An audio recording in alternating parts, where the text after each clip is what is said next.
Apprendre à fabriquer soi-même des produits de beauté au naturel. C'est ce que propose cette auto-entrepreneur toulousaine. Chez elle, elle organise des ateliers qu'elle facture 40 à 60 euros. Si vous avez bien écouté, pour l'instant c'est parfait. L'an dernier, elle a quitté un emploi d'aide-soignante, devenu pour elle trop pénible. Elle gagnait 2300 euros net par mois en travaillant de nuit. À 40 ans, elle a donc renoncé à ce salaire fixe pour créer son auto-entreprise. J'ai voulu me lancer un challenge et me dire pourquoi pas pour la moitié de ta vie essayer de créer ton rêve, de le réaliser.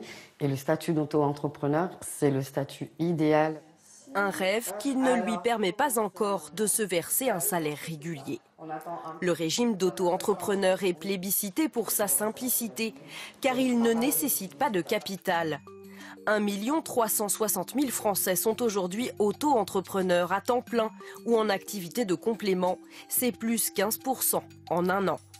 Pour conserver ce statut, leur chiffre d'affaires annuel est plafonné à 70 000 euros pour des prestations de services, 170 000 pour les activités de commerce.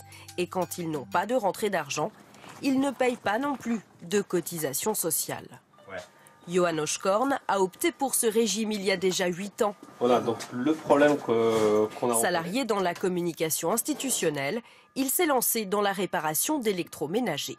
C'était vraiment une activité secondaire dans un premier temps. Donc voilà, j'ai été sur Internet, j'ai fait le formulaire. En quelques clics, en quelques minutes, c'était fait. En 2013, il en a fait son activité principale pour 1 200 euros net par mois au maximum.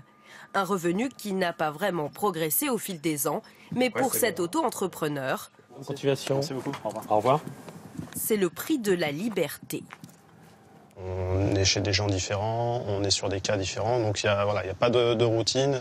Voilà, ça vaut la différence de salaire qu'on pourrait avoir sur un statut plus classique. Réussir à gagner sa vie sur la durée, c'est le grand défi des auto-entrepreneurs. Et on va plus loin sur ce thème avec vous, Marie Radovic. On vient de voir votre reportage. Alors, quelle est la durée de vie moyenne en France d'une auto-entreprise ? Eh bien, un peu plus d'un tiers des auto-entreprises, 36% exactement, fonctionnent encore après 3 ans d'activité. Leur pérennité dépend notamment du secteur d'activité. On observe que les auto-entrepreneurs qui s'en sortent le mieux sont ceux à qui proposent des services au ménage. Dans le top 3 des auto-entreprises à succès, d'abord à celle du secteur de la santé et l'action sociale, comme l'aide à la personne, vient ensuite l'enseignement et enfin à l'industrie. Alors, quel est le profil de ces auto-entrepreneurs ? Alors, il est assez varié, avec un peu plus d'hommes, 60%, que de femmes, 40%. Leur moyenne d'âge est de 37 ans. Et pour ce qui est de leur parcours professionnel, 40% des créateurs d'auto-entreprises sont des salariés du privé. La plupart d'entre eux conservent leur emploi et cherchent ainsi un complément de revenus. Enfin, un auto-entrepreneur sur 3 est un demandeur d'emploi. Marie, quel conseil pour ceux qui veulent se lancer ?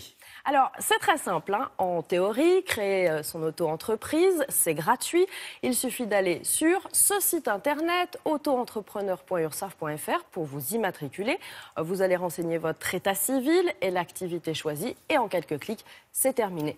Le plus difficile, c'est de lancer concrètement votre activité. Il faut trouver des clients, faire de la publicité, bref, réussir à faire vivre tout seul votre petite entreprise.